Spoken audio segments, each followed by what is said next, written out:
Good evening. It's the Friday, not the night before Cheltenham. It's the Friday before Cheltenham. Let's start off with an error-free, and it's HHV the Judge. Judge, how are you doing, mate? Yeah, fine, mate. Been a long day today already, but we still got one later to have a winning day. Long week, Judge. Never mind. Oh, it has. Yeah. Now, the Judge, fresh from his Cheltenham preview for the mighty Goodwin Racing, which had luminaries as the master trainer Chris Gordon and the King himself, Alan King. Absolutely. Now, what was that like, mate? Being in the company of two of the greats. Oh, it's brilliant, mate. And the cat. Oh yeah, God, what more could you ask for? I still think they find me hard to work out with the wig and everything on, but I enjoyed it. You know, it flew by really. Obviously, Alan's only got a couple of runners there, but obviously he's got a fantastic chance with Edwardstone. He's going to obviously take the world a beating, and it'd be great if Orcan Risk can run a cracker. Chris has got a couple there that might run well. I have to ask you, Judge, for those HOLDENS horses and HFC viewers that didn't see it. Yeah, why not? You were on with Kingy. He trains one of the great British hopes, Edwardstone, in the champion chase. I put it to you, Judge. Does he think it will win? He does, and I'll be honest, I do. So he's pretty confident. I mean, I think at the end of the day, the form the horse has shown this year is the best 2 mile form, isn't it?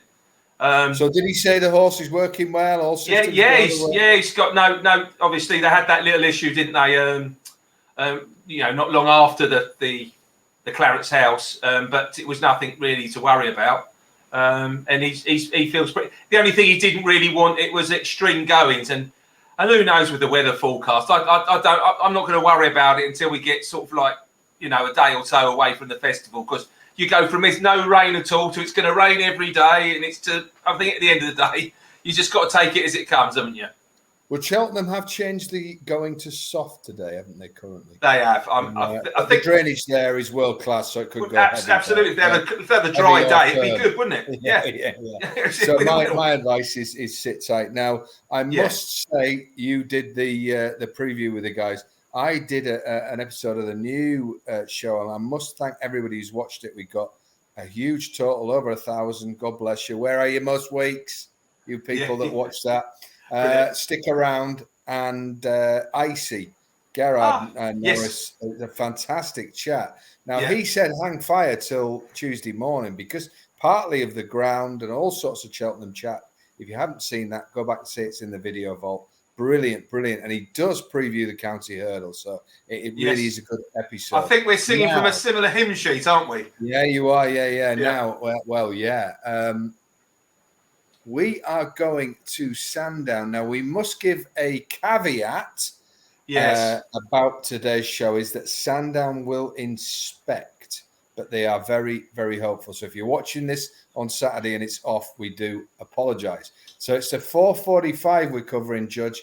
It's the daily tips on betting.betfair handicap chase, class 3 over 2 miles 4. The ground is currently soft, heavy in places. Inspection at 8 a.m. Not for the ground, for the snow, for ice, whatever. Now, not icy. Forecast. It's going to be, icy again. Yeah, it's going to be heavy if they do race.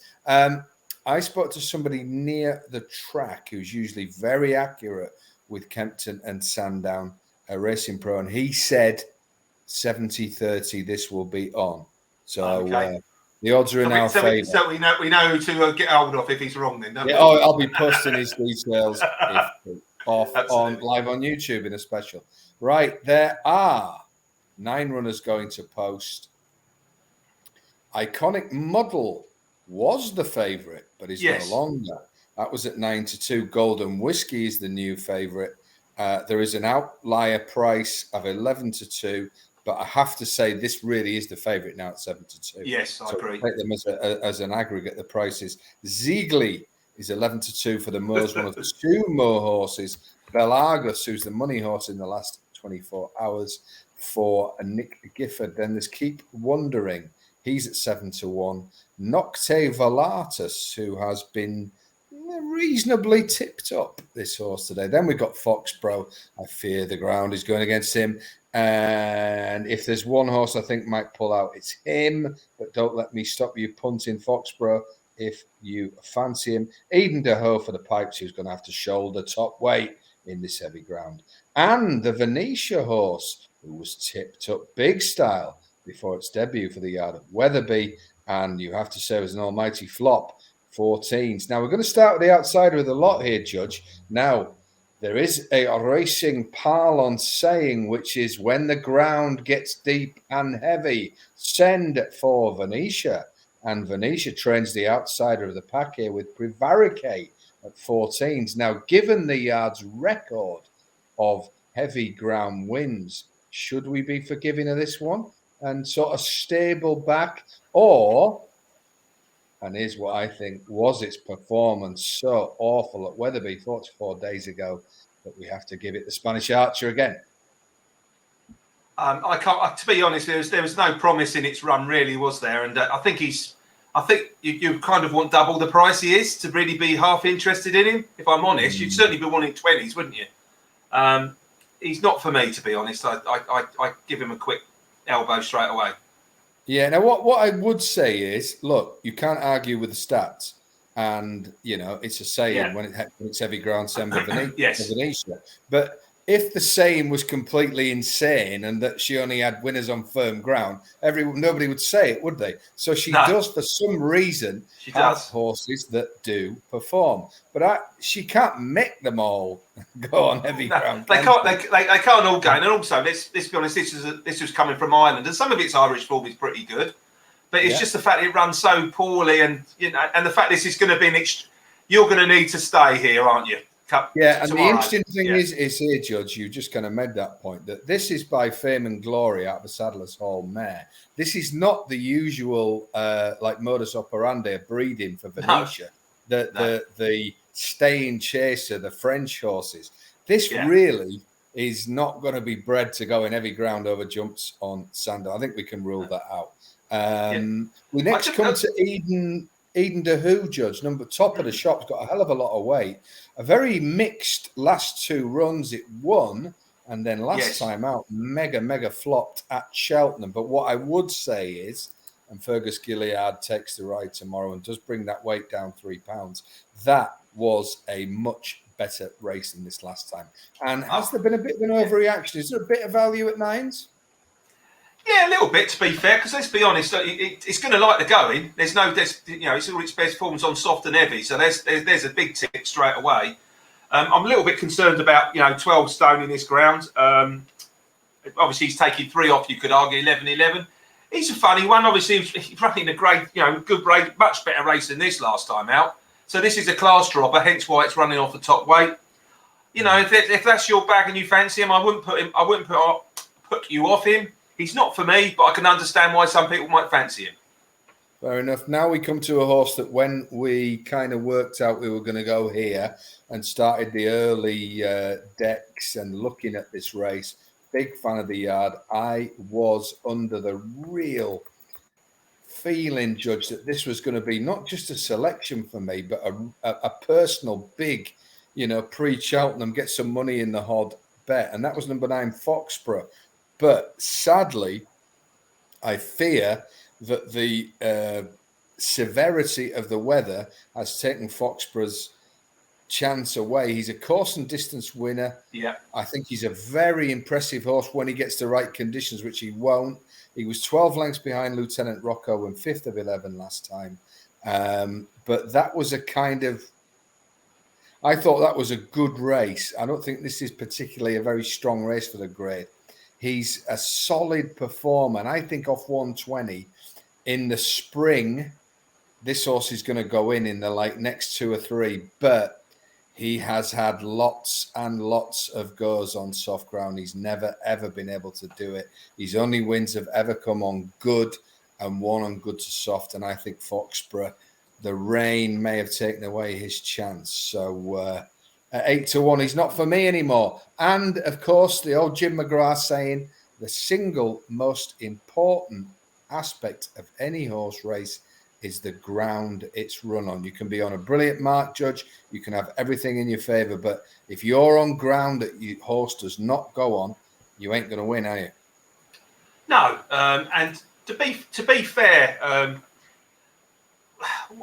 allegedly there's meant to have been some watering taking place this week, wasn't there? I mean, allegedly. I mean, I don't know, but reading between the lines, you think surely you can't be watering there. I think we all say the chase course has got to be better than the hurdle course, isn't it? Because that is just unreal. Yeah, but there's more heavy rain due, isn't there? Yeah. But you know what I mean. The actual hurdles course is. I mean, you've got to be a tractor to get up there, really. Yeah, the hurdles course for some reason get to do with the flat racing, I think. Yeah, of course. Yeah, and less fresh ground, isn't it? But yeah.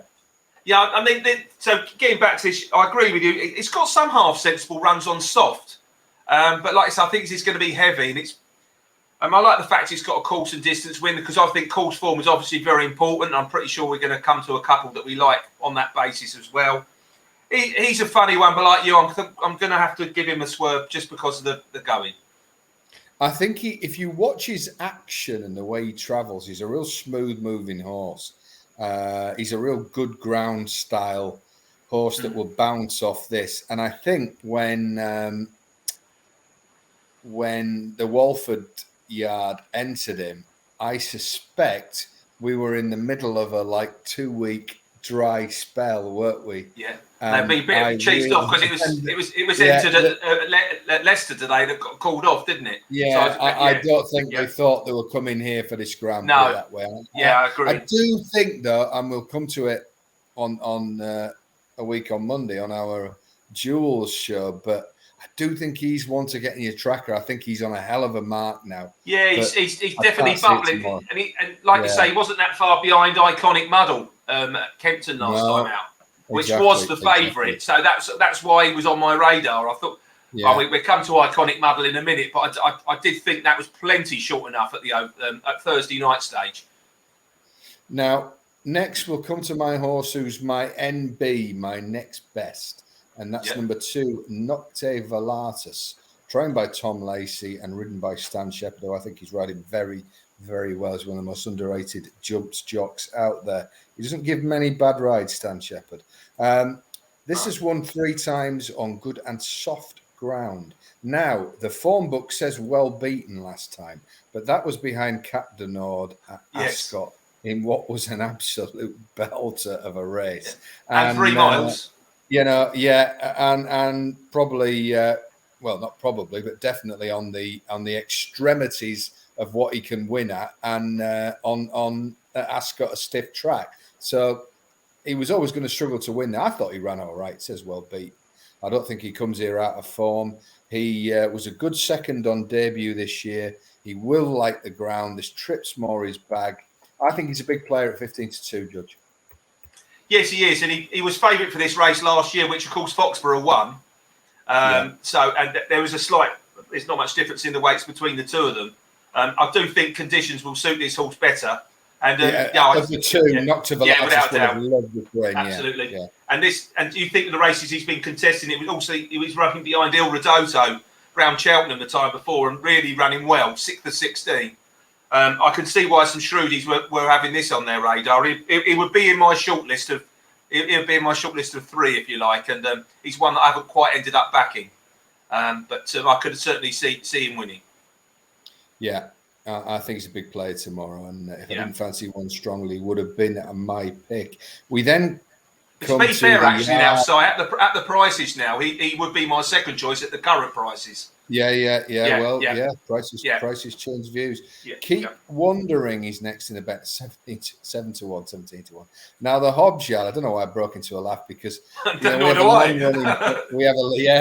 wasn't through. We have a long running sort of theme gag on this that you just cannot trust the Hobbs yard anymore. That I take no pleasure in saying it because he's been a great trainer over the years. But I mean, I had one today at Exeter that had been backed in and was tailed off. They never seem to run two races together. I can't have this Keep Wondering. Now he's got form on heavy ground. He ran all right behind Stumptown, but if you look through his form, Judge, I mean, he was a good third on debut this year, and he's a sort of horse you'd mark down as right. Good debut. Look for this next time on a decent mark around 120. He was pulled up next time. I just can't. I have no idea. I mean, you say you got no idea how any of them are going to run, but I have genuinely no idea which Keep Wondering will turn up tomorrow. And I'm sorry, from this yard at the moment, and it has been for a while. I just can't tip him. I don't know what you think. Well, there's 2 or 3 things to take into consideration. Obviously, he's the same form line as Ziggly here, and they both run behind Stumptown. And obviously, this would be a pointer to Stumptown's Cheltenham chance. So keep an eye out, because you would want at least one of them to run a sensible race in this particular race if you were to fancy that come Cheltenham, really, in my opinion. And obviously, this is coming back in trip. When we were saying earlier that you really want to stay well, this horse handles heavy ground. So he does fit a lot of the trends, if you want to call it, and the ticks. Personally, he also has got calls for him, obviously, because it was third at Sandown. Yeah, there's a lot of ticks. I personally had him down as a question mark, and I don't think he's been keeping the company that some of the horses we've been talking about have. Yeah. I think this is almost like a step up in grade, whereas we've already been talking the likes of Nocte Volatus. That's definitely coming down in grade. And even like you're going to come to Ziggly in a little while. You look at the races those sort of horses have been running in. This is definitely for me a step up, and I don't think he's up to it, to be fair. Yeah. So Keep Wondering is not on our radar now. Belarus next is definitely on your radar, Judge. Because I know you backed him at a bigger price. He sits 6-1 now. Now Nick Gifford for JP McManus. Mal Houlihan takes the ride ahead of his important week next week. So really, I think he's worth the 3s now. Last time out was pulled up at Kempton in the race won by Ansam. Yeah. He comes here, with a bit to prove, but he is a course and distance winner. He will love the cut in the ground. Nick Gifford's making lots of positive noises. He's been back from 12s to 6s currently, and I know you're quite sweet on him, Judge. I was. To be fair, we're going to come to. I backed it on Thursday. I backed this horse, and I backed another horse, which we're going to come to, because I just thought this. It's probably not an each-way horse, even though he was 12-1, because he has 2 ways of running. To be fair, he can either be out the back of the TV screen, or he can certainly turn up at the races. He's got a good record at Sandown. He's won twice and fell when he was going quite well out of the 4 visits here. His last run, you've got to really forgive. And the run before at Ascot was a pretty good run when he came 6th of 13 to Your Darling. Once again, another much better race than this. So he handles the going. He's got a good record, like I say. He's got a tick for the course, tick for the going. Forgive him 1 run, it would be a tick. And at the price at 12s, he was definitely a double tick. I think at 6s now, I'm really struggling to be able to put this up, to be fair. But everything comes down to price for me in terms of value. But he definitely is he was on my shortlist. And like I say, he was my second one in. And I would say now at the current prices, I'll be leaning more towards Nocte Volatus at the current prices. Yeah, I can see the logic. He's certainly a player, but like you, he's getting the juice. He's getting a bit. He's getting a bit. Obviously you've got to respect the extracted. Yeah, so the JP stable, they might be trying to get a little bit of a punting money in for Cheltenham. You never know, do you? Well, it won't be the first time. Now, the last 3 we come to. The Gary Moore stable has 2 of them, and his son Jamie Moore rides the outsider of the 2. Well, the outsider in the betting, I don't know what the yard feel about who the outsider of the 2 is. Ziggly, 11-2 for your money. Now, Ziggly, very interesting horse. He's won 2 hurdles and 2 chases, 2 mile 4 to 3 mile 1. So this horse is it doesn't matter how heavy it gets. This Ziggly is going to be fine. He's going to be staying on. He was in the Stumptown race alongside Belarus last time. He's won at the distance. He hasn't won at the course, unlike Belarus, but he's a shorter price than Belarus. And I don't know. I just get the feeling that there's a bit of a buzz around this horse tomorrow, Judge. Yes, they look. I mean, you've got to respect the Gary Moore yard when they come for the money comes for them. I think he's actually now poor value at the price on what I'm looking at, especially if you look at the Ascot run, which we were talking about earlier, the Your Darling race. Belarus give this, obviously it's pulled up, beat it, and Belarus was sixth, and actually Foxborough was last in that race. So for me, I felt on that line, Belarus held both of those two. And I mean, obviously Ziggly was eighth, and that's, I think it's 11-2 now. I mean, for me, I can't have that 11-2. Irrespective of the yard. I think you might be thinking perhaps the money's come for this because they think it had a better chance than perhaps Iconic Muddle. That might be a reason why they backed it more. I don't know, or perhaps it could be the old. Let's back the other one, get a bigger price, the favourite. Oh, surely not. Surely not. What you have to say is tomorrow, Judge, when a few of these have cried enough, Ziggly will be still. Yeah, he's a sort of horse I can see coming third or fourth, if I'm honest. So, yeah. But I don't fancy him in the win market. I'll be honest. Yeah. We'll come to the Mo's other horse, Iconic Muddle here, who was the kind of paper favourite all week. Now this horse is still quite inexperienced, really, compared to these old sort of hardened battlers. And even though it's 10. Last time on debut this year was beaten under 2 lengths by Lieutenant Rocco at Kempton. Yeah. Now it's only won up to this trip, so 2 mile and 2 mile 4, but it has got a heavy ground win. I've just got a doubt whether this thing will get up the hill at Sandown in heavy ground. It seemed to me it's shown a lot of speed in its races, Judge, and I think this market was set up possibly for a good ground Saturday, and I think it may just be going against this horse. I don't know what you think. I'll be honest, because it'd been off the track quite a long time, hadn't it? And it made relentless progress when it came second. It was probably a tad unlucky not to win, actually, because it was making relentless progress in that race last time out at Kempton behind Lieutenant Rocco. But it's a sort of horse, to be fair, that I would like to take on, because it's one of them ones you could see going off favourite on its next start, as an ideal bounce candidate as well. And also you've got to consider it's on totally different going, and compared, because that was good ground, and now you're looking at sort of heavy ground, and it's a short, it's only 2 weeks ago, wasn't it? I think sure it was only a couple of weeks ago it ran, and that's got to really turn around quickly in order to run its best. And for me, I don't like this one. It was definitely one I wanted to take on straight away when I was looking at the market. And what I would say is good ground on Kempton does not give me a great form line for heavy ground at Sandown. Absolutely. The only thing they've got in common really are they're right-handed, isn't it? Really? Right-handed, and you can wave, when you stood on the main stand to one who stood on the other. It won a Plumpton novice hurdle. I love Plumpton. They too enough produce some handicap winners as well down there. But that was quite an ordinary novice hurdle it won there. Yeah. And I will be surprised if this wins tomorrow. It says a lot when it was favourite. Of the two more horses, I fancy Ziggly a lot. I do, because at least you think you can pretty much. That's got a badge of honour, that horse. You pretty much think that's going to run its race. I would be a surprise if this one won. Yeah, me too, mate. So we've just missed the paper favourite. We come to Golden Whiskey, who is my selection in capitals here.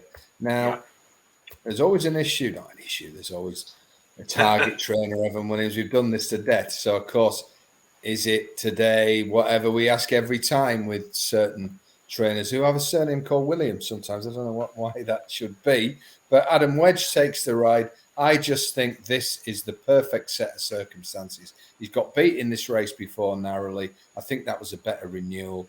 He will absolutely love this ground, Judge. We know he loves the track.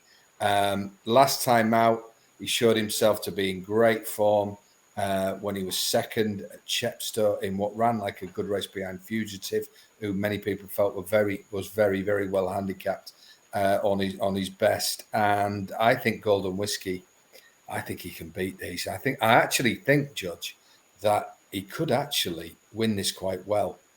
Now it's 7-2, but I don't like to give outlier prices, but we have tested this in laboratory conditions, and we did. And 11 to 2 is available at Bet365. Now, before you all start emailing me, you can't get on with Bet365. I'm just saying that for information only. Some of you may be able to. But that is a very, very big price difference, Judge. 11 to 2, Bet365. I think that's probably one of the best value bets of the last few months. I really fancy this. I think 7 to 2 is a more than fair price. So 11 to 2, if you can get it. Still back him at 7 to 2. I think he wins. I mean, whereas the juice in terms of like Belarus, when it's gone from 12s to 6s, this has gone. You could still. It was 11 to 2, which I took the other day. It's 11 to 2. You could even 7 to 2. I'd still back this horse at. I really liked its run last time out, and I think if you watch the preview, and obviously I put up horse for the Grand Annual, this will give a frank to. I'm hoping. But it came second to Fugitive at Chepstow in a real strong race. And Fugitive has run well out that race since. And actually, Silver Hallmark runs in a previous race, the third from that race, runs in a race earlier. Then you have Phoenix Way, who's run very well at Ascot since, has hit the frame. And then Broken Halo's won the Grand Military Gold Cup. It's done the double, if you like. The Big Bite, we can talk about, that's out this race. That's come out and won out the race. The one I'm going to mention, I really like Red Rookie. Please have a look at the form of that and have a look at that for the Grand Annual, which is still a good price if it was to get in. I'm really like Golden Whiskey here. It's like you say, it was second in this race a couple of years ago, and only to bump into another Williams horse that day, 5-star Getaway, who on his day is very, very good. And he bumped into a good one there. I think off its handicap mark, the Evan Williams horses, when they're off and running well, are going well at the moment. And this horse wants soft ground and it wants this track. So I'll be very surprised if this doesn't run a big race tomorrow. Yeah, I think he's going to win. I think it's a great bet. So if you can get the 11 to 2, folks, there's no way, Judge, that come race time tomorrow, if it's on, this thing is 11 to 2. Not a chance. If it is 11 to 2, Si, you feel like let's say the alarm bells will be ringing. But I mean, I should have put that caveat. You're right. Yeah. 11 to 2 at race time tomorrow. Run a mile. Yeah, because they're real shrewd, this lot. But I got to feel this has got to be one of the plans. I know it's not a really valuable race, but for still an £8,000 race on a Saturday. Target. And it's run well in the race before. You've got to think this horse has been waiting for soft ground as well. Because that's why it hasn't run pretty much since Christmas time, because you haven't had the ground. I suspect, Judge, this could go off 5 to 2. Yeah, I'd be amazed if this isn't favourite. This really should be favourite. It's the best. For me, it's the best formed horse in the race at the weights and everything in its favour. So for me, it's definitely Golden Whiskey. Get the drinks in. Exactly. Yeah, give it your best shot. Now, 4:45 Sandown. That's our race. Golden Whiskey for us. I like Nocte Volatus. I know the judge does as well. He's back Belarus as well. But it's all about the whiskey tomorrow. So then, Judge, we are on the cusp, my friend. We will be back a week on Monday with a full Cheltenham review. Definitely. And, get your card markers out then. So, right, have a great festival, mate. And it's going to be a very, very busy week. Lucky, I understand you're going for a little visit and make sure you have a fantastic time. Well, have one for me. I will be working from my foreign lair, but rest assured, the same level. I'd say, I don't know about you, but I'm 60-70% ready. I'm just few ground related tips. Yeah, absolutely. I'm pretty much ready. I know where I'm going on this festival. I'm ready for the start, but obviously I'm going to be ground related on the Tuesday. I've already kind of. But I think also what you do need to do is be reactive to, because I think that the third and fourth days, personally, I find them normally the most profitable because you have the form lines from the Tuesday and the Wednesday. For example, if you see X or Y winning or running well in the novices, they are a link to other novices that are running in handicaps, and you see it every year, different form lines, and they keep getting franked. Yeah, so we're on the cusp, folks. Yes. I will be back on Sunday morning Judge, have a great day tomorrow, mate. Let's cheers, mate. I will be doing a Judge's Duels, obviously, on Monday, but I'll be doing it on my Lonson. Doing a Judge's Duels on Judge Pottage on Monday, so tune in for that. Get yourself signed up to Judge's channel. I'll be back Sunday morning. We are nearly there, but what we want is a nice winner with Golden Whiskey to get that cash in the hod, Judge. Absolutely, the hod. Yeah, have a great weekend, everybody. Be lucky. Be lucky.